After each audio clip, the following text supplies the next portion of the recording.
Hello, everybody, and welcome to another edition of Faster Masters Rowing Radio, where having a rowing coach only makes you better. Following a program gives you a true pathway to becoming a confident sculler who's respected by your peers. You can become the athlete that you want to row with. I'm Rebecca Caroe, and I'm, as ever, joined by my fellow host, Marlene Royle. Hi, Rebecca, and hello, Faster Masters. Nice to see and hear everybody.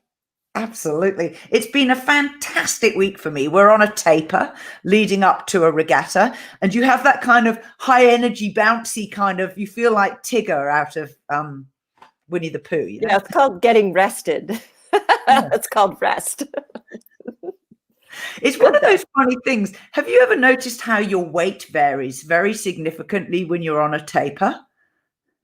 Yes, well, it can. And depending on your carbohydrate intake, carbohydrates store water. So you could sometimes look like, oh, I'm a little heavier, or the opposite because you're excited. Sometimes you drop a little. But the important thing is to feel like you go to the race and you're just chomping at the bit. That's what I try to get. I try to get my athletes feeling like that, like they can't wait to race. That's the perfect taper.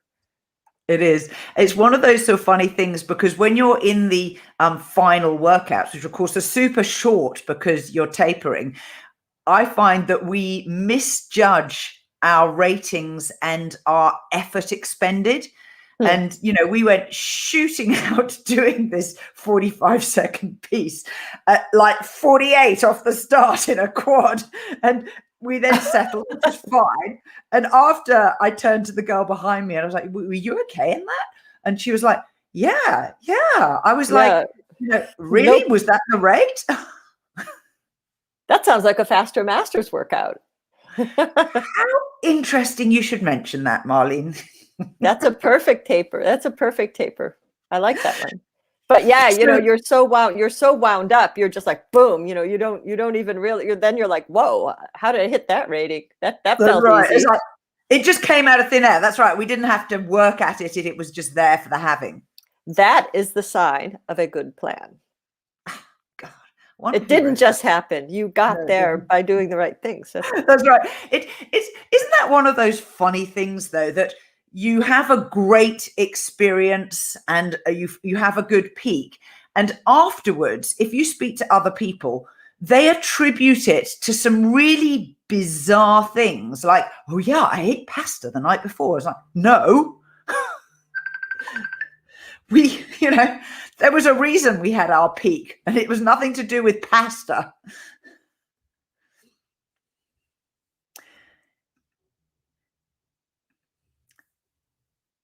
Now, we've got some live watchers who I'm very, very pleased to welcome. So hello to Rich, who's watching from Casper, Wyoming, as ever. Hey, Rich, very good to have you here. And of course, the first comment, nearly always, it's like if there was a race for comments, I think, Cece, you would win it every time. Because hello from Whidbey Island, I think you kind of have it on a copy paste. And I imagine you sitting there being ready just to spit it out really, really fast, just ready in time for announcing to us that you're joining the podcast. Now, while we have a great time every week on the Faster Masters Rowing Radio podcast, we are supported by commercial organizations whose benefit is just, we are so grateful for their support. Our rowing directory is growing. So it's on rowing.chat, and then click at the top of the menu and find the word directory. And it will open up a page where there are 16 different categories where you can find rowing businesses and rowing suppliers who are ready to serve you under all sorts of things, anything from accessories to shoes, to electronics, to boats, to oars, all the kind of obvious ones and quite a few kind of non-obvious ones. So let's add to the list. We now have Rubini Jewellers in the list as well. And we also have the Scullr GPS Rowing Computers, who are an organization that supplied the electronics for the recent Oxford and Cambridge boat race, which is kind of interesting. We also have Rowing Solutions, who make electric coaching boats, which they ship around the world. Rows and All, the rowing data analysis website. G-Clip Row, custom quick release shoes. Nelson Kellerman, who make rowing electronics. Pine Art Boatworks, moderately priced boats with the speed and feel of elite boats. Rowing Vinyl, self-adhesive boat names. Rantilla Rowing, who make forward-facing sculling boats.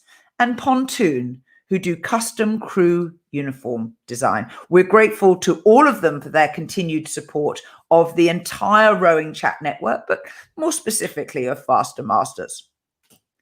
Now, to our live watchers, please tell us where you're watching from. We already have Whidbey and Casper, Wyoming. Sherbrooke, down the road from Marlene, we have Tony Tarlow watching. Great. And Chris Ringdahl from Fort Collins in Colorado, who is described as almost near Wyoming. I kind of feel like from New Zealand, a lot of places are almost near. Right, almost near New Zealand. That's right. And another Colorado watcher from Lisa McMath. Great. Who is howdy hey. Howdy hey, is that what they say in Colorado? Howdy hey. Hey, we have a lot of Western oriented people here, definitely. And even further west, Tanya Sutherland is in Ocean Grove in Australia. just keep going. Keep going west. You'll eventually become east. Now, if you're watching live, please do share this feed. It really helps us to grow the popularity of the podcast. So just hit that share button now below the feed that you're watching, and we will be extremely grateful. Now we come on to the section of the podcast this past week where we talk about work that Marlene and I are doing that's not necessarily commercial to advocate for masters rowing more broadly. So what do you have coming up? Well, actually, my week had sort of a local focus. One of our new masters rowers in her third year of rowing got a brand new boat. And we spent a day this week putting her brand new Filippi on the water and rowing it for the first time on big new open water. So that was really fun to be with somebody getting a brand new boat for the very first time, rowing a boat that fits like a glove the very first time, and making the adjustments.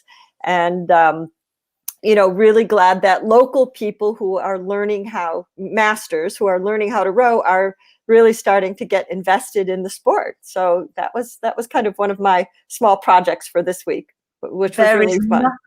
There's nothing like the excitement of someone with a brand new boat, is there? I know. Has she named it? She's considering some names, but I said, you have to spend time on this. You have to name your boat. And actually we have 4 of our area masters who have also started in the last year or two bought boats for this season. So we have a lot of boat naming going on, but it is pretty exciting because that's definitely another step in your commitment to lifetime rowing is when you get your own boat. And that's I think I was so nervous when I got my first boat. I just was like, oh my gosh, where's this going to sleep? How is it going to be?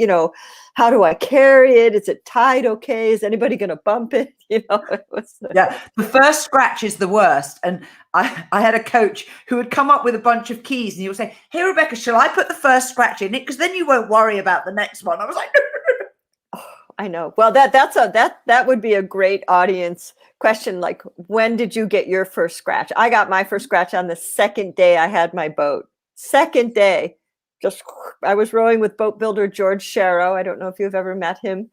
He was very, very well-known boat builder, built small boats down in Florida. He's since retired now. And I went out for a row with him and rowed over a really nice log and put a nice scratch the whole length of my boat. So I always think of George Caroe when I see that scratch. My worst one was going on training camp to the south of France, where we were obviously visitors, and it was a lake that was like a water reservoir for the local town. So it was up high in the hills. And we were there in January, so it was cold, but the water level dropped every single day we were there, which wasn't a particular problem. You walked further across, they had a little track, down to the water's edge, but the edge of their dock pontoon had a metal bar, and I got these scratches under my rigger. So we all ended up putting loads of tape, like duct tape, under our riggers to try and protect them. But of course, the scratch was there from day one. I know. Yeah, you're for the first scratch. That'll be, maybe that's a Facebook group question. Well, maybe it's a boat name. I'm also I have a new partner in my double. So the lady who I used to row with has sold her share to someone else, which is cool. And we talked about a boat name, and the boat's never had a sticker on it. It's never had a formal name. It's had an informal name. And so we're laughing about whether we should do it in New Zealand Maori, the local language. And we looked at words like two girls in Maori. Obviously, she actually is part Maori, so she speaks to Rio Maori. I don't. But handily, Google Translate has it as one of the options. And we are having, this is a little joke. It is not supposed to be disrespectful, but it is a well-known kids joke. So in primary school here, all the kids learn to speak to Rio. They learn to sing the national anthem in English and in Maori. And one of the greeting phrases, which is often used, is Kena koto, kena koto, kena koto, kena koto katoa. And it's a greeting. It's a welcome. And she said when they were kids, of course, they were always laughing and mucking around. And they would say, tin of cocoa, tin of Milo. So we were wondering whether we should call it tin and then O' Milo, tin of Milo. And that's good. So who knows?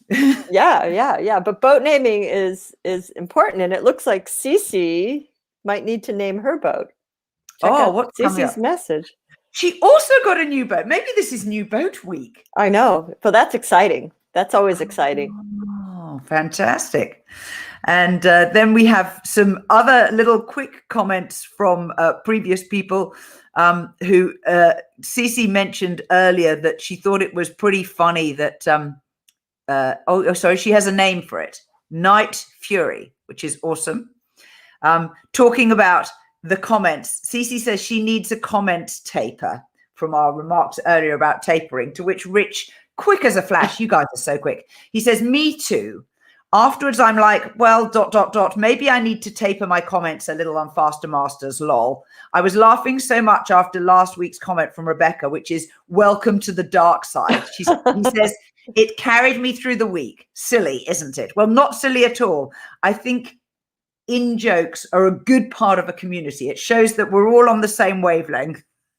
I know. We can start a list like, instead of telling you the list, you say joke number 125 and everybody knows what it is. It's like Marleneism. So Cece, are you really calling it Night Fury 2.0?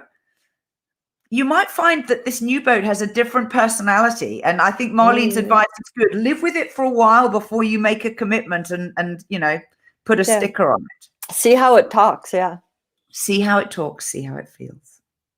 Now we have a really important announcement, and I want you to get out your diaries, your calendars, your schedules. Marlene and I are planning a new webinar. The webinar is called the Racing Starts Challenge, and it's going to be 3 consecutive days. Our goal is to teach you part of how to do a racing start every single day for 3 days, so that you have time to practice each bit and then come back to the next day's seminar ready to have questions answered and then to move on. We have got a lot of detail to share with you, including some very, very special guests. But for now, save the date. It is going to be Tuesday, the 18th of May, Wednesday, the 19th, and Thursday, the 20th. And every webinar will be at 6 p.m. Eastern. So it'll start at the same time that this podcast normally starts. To get notified of how to sign up, make sure you're on the Faster Masters newsletter, because that's where we're going to share all of the information. So save the date. More news will come out early next week about how to join and how to sign up, and start thinking about your own racing starts. And if you know how to do them, if you don't know how to do them, this is the time to start. Or if you want to improve them. I mean, absolutely. I think one of the funny things about racing starts is that you can be an Olympian and you can be a beginner. And actually what we teach is identical. It's one of the very few parts of rowing. Like, you know, most of us cannot do an Olympian's training program. Most of us will not have the blade work skills and be working on the sort of quality refinements that an Olympian would be doing. But every single person who rows a rowing boat or an erg of any type, we will all be doing the same thing for a racing start. Yeah, it's going to be fun. It is. It's going to be awesome. I'm really looking forward to it. So our first big topic for today is improving your feet connection in the boat. Marlene, kick us off. What do we need to do here? Well, this is a topic I wanted to put in. Many people in North America are starting to get back on the water, starting to get in their boats. So awareness of your boat, and I mean, some of you are lucky to be on the water all the time, but when you're training, when you're doing technical work, you know, it's really important to be aware of the points of contact with the boat. And your feet are an extremely important point of contact with the boat for your power application, how your foot stretchers are adjusted for comfort, for you know, the biomechanical position to give you the strongest drive. So your feet and how your feet feel, and the sensitivity, or the, I would say, perceptiveness of your feet is really quite important. So I wanted to put out there the idea of taking really good care of your feet, and looking at the mobility of your feet, and how do your feet feel, and how do you connect to the boat through the bottom of your feet, the sensations of connecting to the boat. And it's really important to look at your mobility and flexibility in your feet. And it's really important to help your feet stay extremely healthy. So one of the things that I believe is very important is massaging your feet and making sure that the bottom of your feet, particularly in your arch and the fascia in the bottom of your feet, that you're really mobilizing that tissue, keeping that tissue healthy, stretching out your feet so that your feet feel good in the boat and are able to initiate that power application. So one little trick that I like to do is you take a little spiny massage ball like this, okay? You could use a tennis ball. There's lots of other different types of massage balls. I like this one because of the little spines on it. What I do is I sit on my erg. So I'm on a moving seat. I put this on the floor and I put it under my foot, like so. You can't see my foot, but I put it under my foot and I just rest the weight of my leg into the ball. You know, just kind of think of letting the ball kind of sink into the soles of your feet. And sitting on the erg, move up and down the seat, roll the ball around, try to get like on the pads of your toes, at the base of your toes, into the arch, go around the edges of your heels, because your foot is very reflex sensitive. If any of you are familiar with reflexology, there's a point on your foot that connects to every single organ and part of your body. So you can actually really, have a really nice total body effect from paying attention to your feet. But this is a really nice way to sit on the erg, maybe when you're done with your workout, and put your ball there, and do a 5 or 7 minute massage of your feet, and it's just going to make your feet feel so much better, but keep that tissue really, really pliable is what's important. Then if you sit down on the floor and you put your knees up, so for example, your calves are loose. Important from the ankle to move up to the calf. So you can do some what we call just general flushing, which is just kind of squeezing your calf muscle just to flush out some lactic acid, get some good blood flow. I like to take a good old rolling pin like this and just hold it and just roll up and down your calf. Like if you're sitting on the floor with your knees up, you can put the rolling pin behind your knee and just work up and down your calf, and you're going to find that your calf will probably be a little bit more sensitive than you might expect. But this is a really great way to tune up your lower legs and just keep them really healthy so that you have better sensitivity and connection with the footboard. That's really awesome advice, and I'm rather looking forward to going and trying some of those things. Yeah, it feels great. I know I get tight calves, and so I do a particular stretch when I'm brushing my teeth every morning. Mm-hmm. And I stand with my feet staggered, one in front of the other, and then I just bend my knees and sink down as far as I can on the back leg, and then I switch sides. So lower jaw on one side, and then my upper jaw on the other side. Yeah, absolutely. And we call that habit stacking, right? You're going to brush your teeth anyway, so when you brush your teeth, you do that. So you stack one good habit onto the next. And that's a really good sort of lifestyle advice. I think, rowing through our aging process requires us to have some slightly different life skills than you might think. You might think Faster Masters is all about training plans and going on the water and athletic endeavor, but actually it's much more about your lifestyle, isn't it? Yes. Well, we have a module called Rowing Lifestyle, which we take as seriously as anything else, because, I think for most of us, rowing is a large part of our lifestyle, and a large part of what defines our friends and our activities. Maybe not everything, but it certainly is a big part of it. And if you're healthy and you can do more things, you'll have more energy. It's win-win. It's a win-win. I'm going to add a little point about the improving the foot connection. Once you have better sensitivity and feeling in the soles of your feet, even while you're just standing or sitting now listening to what we're talking about, try and feel the texture of your socks, of your shoes, just through the soles of your feet. And then try spreading your toes out just a little bit, if you can. So extend them. And when you spread them, you can actually grip very, very lightly, just with the tips of your toes.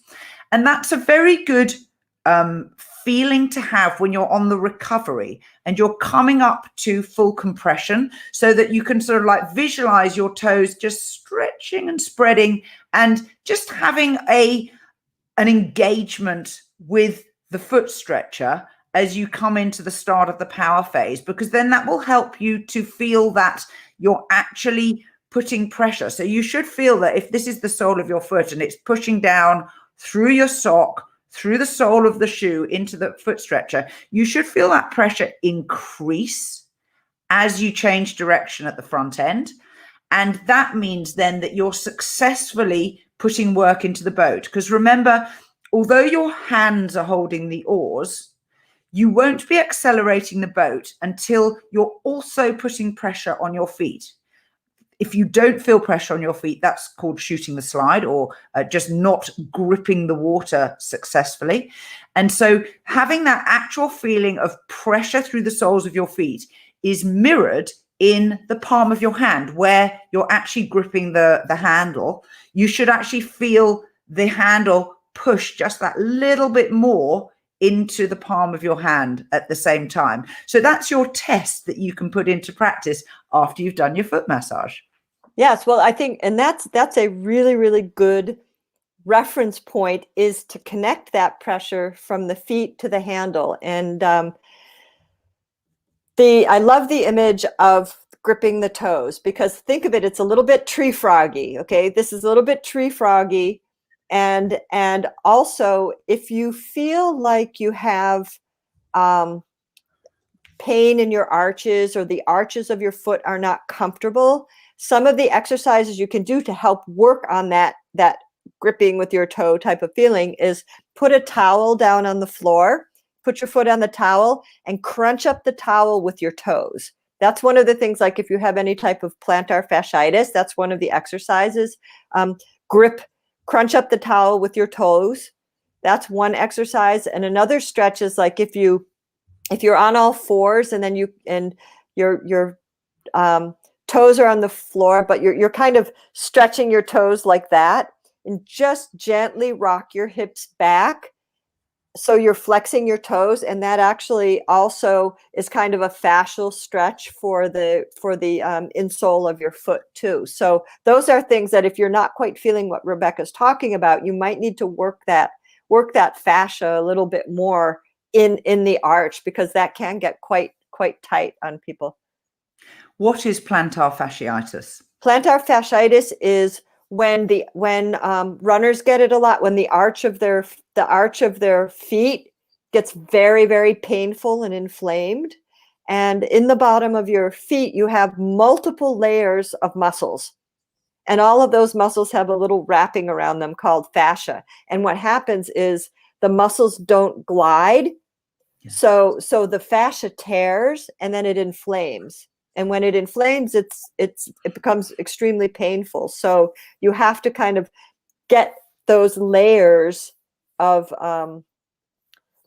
muscles in the bottom of your feet gliding again, so that they're not adhered together. So that's why the massage with the ball is really good, and that like almost like here, if I did it with my hand, you want to sort of do something like that with your feet. So that helps a lot, because this is a really important connection to the boat. Isn't it interesting how many different parts of the rowing stroke we find to focus on? There's lots of things, right? And we could talk, I mean, there are coaches who can talk about what just the big toe does, but we'll save that for another day. We will save that.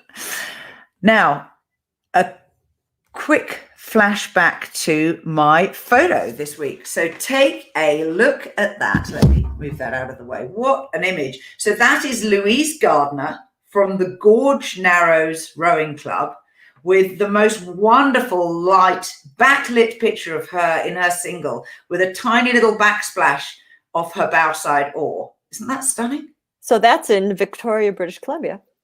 There you are. And she looks like she's rowing with short sleeves. So I kind of wonder whether, in fact, it was taken last year. But hey, who's complaining? It is a stunning photograph. Well, it could be warm enough there now for them to be out in just a shirt on the West Coast.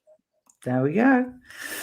Now, we have started asking for donations for the podcast from people who are enjoying watching it. And if you would like to take part, the minimum donation is $1 a month. And so go to fastermastersrowing.com/podcast. And we have 4 tiers of giving.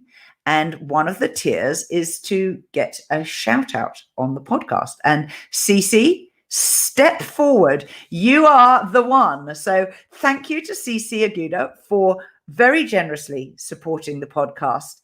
And we are very grateful to you. We know what a wonderful, loyal listener you are. And so thank you very much. Now, she's also asked a question. So I think it's incumbent on us now to answer the question. So slightly long question. Do you want to read this out, Marlene? Sure. Curious. My old boat had foot stretchers at around 45 degrees-ish. My new one, they are flatter. I feel like I can stand on them at the catch and push harder, but at the finish of the stroke, my toes are almost pointed and very little push on the stretchers, which then means the core back arms take over for the finish. Wondering if this is okay, or I should play with the angle and bring it back more to 45 degrees. My advice would be move it back towards 45 degrees. If you've got the flexibility, and that was if that was a comfortable angle, and you had a strong connection at both transition points of the stroke. It may just be set a little bit more shallow because that's just where they set it when they send the boats out. So if you're comfortable at 45, and it's obviously a performance boat, there's no reason not to move it back there. Very good point. There is a rule of thumb that between 43 and 45 degrees is where we traditionally set our foot stretcher, and you measure down from the horizontal. Down from the horizontal, not up.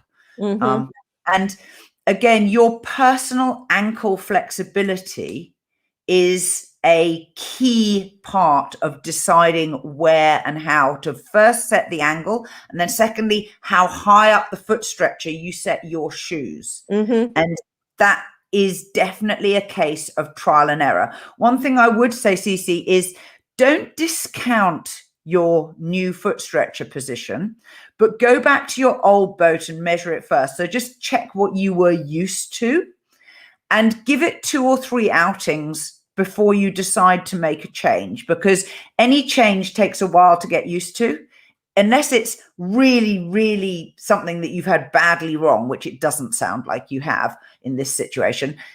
You should give it a while before deciding to change. So I would give it a week with your new setup, check the old one, and then go back to the old setup and give it another week. It's not going to massively affect your workouts, but I think that will give you time to make a more reasoned comparison and decide what works best for you.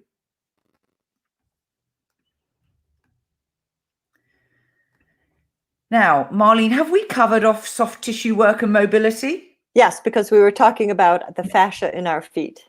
I clearly got that wrong. But the other thing we can add there as a final note is the best thing is to go get a massage and have somebody do it for you. So you can do the really nice maintenance yourself on a very regular basis. But if you're able to treat yourself every 2 weeks or once a month to a really nice sports massage, that is excellent for your recovery. So this week I have been and gotten all of my kitchen knives sharpened. And I'm not an expert in this, but the very nice ladies in the shop said to me, and I took a lesson in how to use a sharpening steel. And while I was in the shop, a chef walked in. I knew that because they had chef's clothes on. And I said to her afterwards, so, how do chefs do this? I mean, she said, well, every time they use the knife, they sharpen it, like every time. I was like, okay. And then she said, but there comes a time when you cannot keep it sharp, and you come back here and we'll, sharpen the blade and bring it back up for you, and then they'll go away. And she said, depending on frequency, some come here every 3 months, some come every 6 months. And I think that the parallel with sports massage and looking after your body for rowing is very, very astute. Absolutely. Well, and if things stay mobile and flexible, you're much, you keep injuries at bay, because sometimes just giving a little area extra attention is going to really, reduce the risk of injury, or you catch that area that needs a little bit of attention before it really, really stops you. So, it's all about maintenance, and maintenance is, when you're working hard, it's important. It certainly is. Now, we're going to talk about giving yourself a focus. So getting back on the water and getting a bit of coaching and getting a little bit of thinking time in order to reflect on how your rowing stroke's going and what you might want to work on. And we suggest framing this around running a weekend camp at your club. So just local, everybody in the same place. If you're an organizer or on the board or committee for your master's group, what are the things you should be thinking about for running a weekend camp?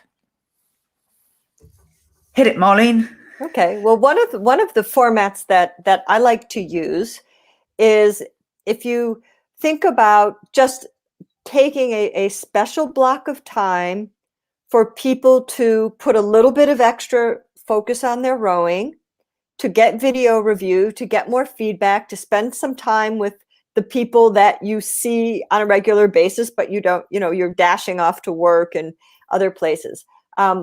one of the formats that I like to use is on a Friday evening. Let's say this is going to be a Friday evening, Saturday morning, Sunday morning event, or it could on Saturday there could be.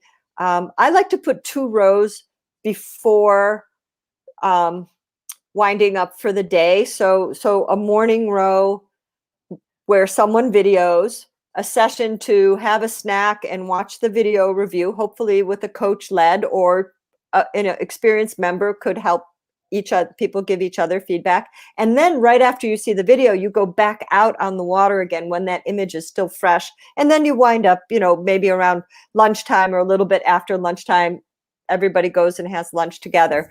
I think it's really nice to kick it off on a Friday evening with like a potluck type of event.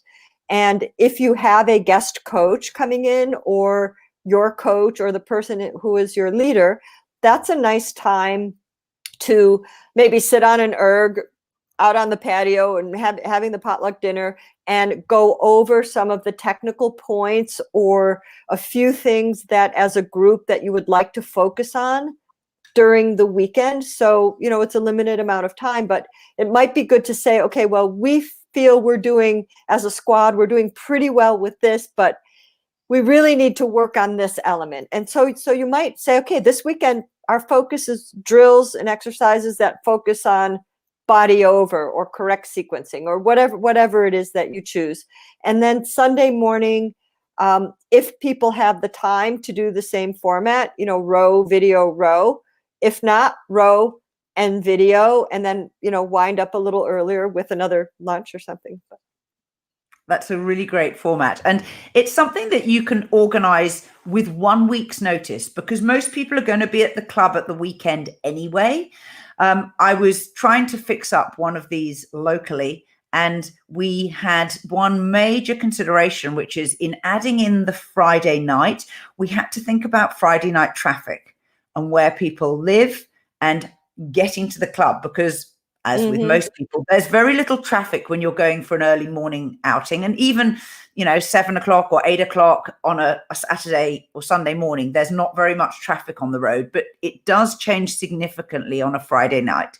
So do bear that in mind, and just ensure that if someone misses the Friday night, it's not the end of the world, that maybe they can have a little recap first thing on Saturday. So if they miss the Friday night, the coach or the leader or whoever's the organizer can just give a 10-minute recap to people who couldn't make it. Perfect. But I think it's really nice to kind of carve out that time to spend the time to do the video review, because on a daily basis, that's usually what people are lacking, is getting that feedback of really, unless somebody's great with the iPhone to get some video, and you get out of the boat and you look at it on the dock on a regular basis. A lot of people don't really get to see themselves in the boat all that often. So this is one of those nice chances, if somebody's in a launch, or if you don't have a launch, you just have somebody in a boat on the water, and you have people circulating so that you can get people rowing by. And, that feedback is, I think, what's kind of special when you have a weekend camp kind of situation. I would recommend that you bring a big screen television down to the club. Most now have Bluetooth, so that you can actually very quickly get phone off an iPad or an iPhone or a mobile phone onto the big screen, because actually seeing something on a big screen is much, much more beneficial than a small one. Absolutely. And the quality of video is astonishing nowadays. You can see hideous detail that perhaps you'd rather overlook. Well, I know. I mean, you have to be prepared, but remember, if you've set a goal for the weekend and your goal is to work on your releases, don't get into don't sink in the swamp, just focus on the drills, focus on the before and after, focus on the releases. There is an app, there are different video apps. There is one app called Coach's Eye, which you can plug your iPhone with a connector. You can connect it into the phone, and you actually have a little wheel that you can move it frame by frame and draw on the screen and see that. And when you see that on big screen, that's a really nice way to be able to slow down, just so you isolate what you're focusing on. Don't worry about everything else. Just one thing. Yeah, I'm a great believer in one thing, and particularly if you can limit the drills that you're doing to maybe two, particularly if there are two that build one on the other very, very closely. So as Marlene pointed out, let's take the finish or the release as, one example of a drill. What's a really good drill that you can do that could be, for example, power in the very last part of the power phase so that you are drawing through to the correct finish point. And I'll just tilt my camera. So making sure that your handles are here on your lower ribs, and you're not finishing in front of your body. And then secondly, you might focus on the extraction. So think of a drill that will help you to take the blades out of the water so that you've got good power into the finish, and then good blade work to extract the blades symmetrically with the boat balanced.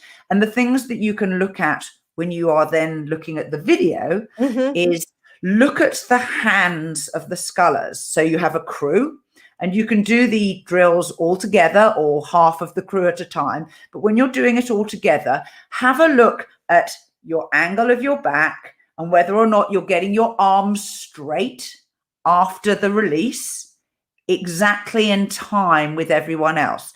Everyone's arms got straight to that same frame on the video. And the joy of the video is, of course, self-evidently, it's a series of still images that build up into a moving image. So pick a still image, pick one person's stroke and go, look, this is the moment where stroke starts to extract their blade from the water. Okay, where's everyone else relative to stroke at that precise moment? And then freeze it, frame it forwards to the point where stroke's oars are clear of the water surface. And then say, right, where is everyone else relative to them? So you can self-analyze quite easily, so as long as somebody can shoot the film. And the person shooting the film doesn't have to be a coach. They just need to be competent with a camera. Right, know how to press the button. Know how to press the button, but more importantly, to film when you're 90 degrees square off to the crew. There are situations where a 45-degree angle or a direct bow or stern angle is useful. This is not one of them. You want to, if possible, get 3 consecutive strokes with the crew as near as possible to square off to the camera. Yes, and as Rebecca said, I totally agree.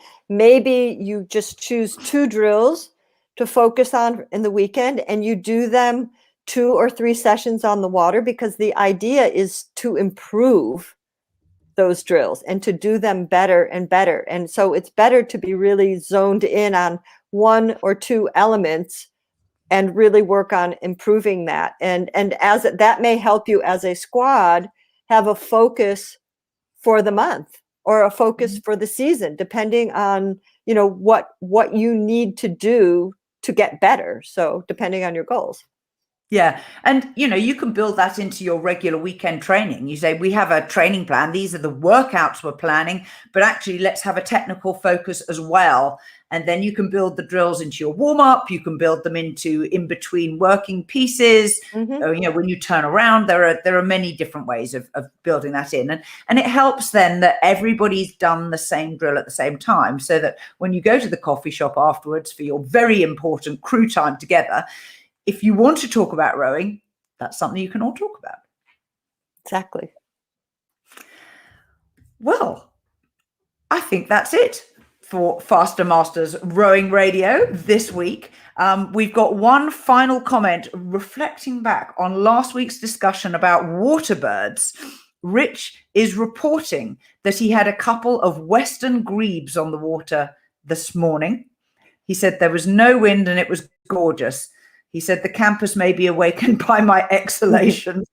I wonder, is that like you breathing out heavily, or were you exclamations as well? Oh.